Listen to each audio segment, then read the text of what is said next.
ক্ষমা নাই। এগুলো যারটা সে মেরেছে দুনিয়াতে, এখন আখেরাতে তার সাথে বোঝাপড়া করতে হবে।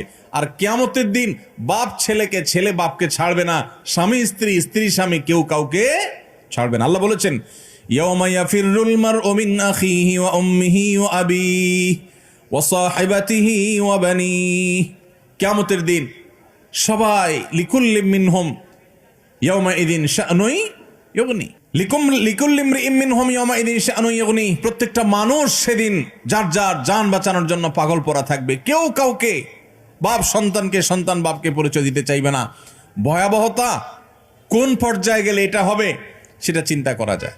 সেই দিন ওই যে দুনিয়াতে যাদের হক মেরেছেন, কেউ বলবে না ঠিক আছে ভাই মেরেছো, ঠিক আছে মাফ করে দিই, বলবে ঠিক আছে তখন মেরেছো ভালো কথা, এখন আমি তার বিচার চাই।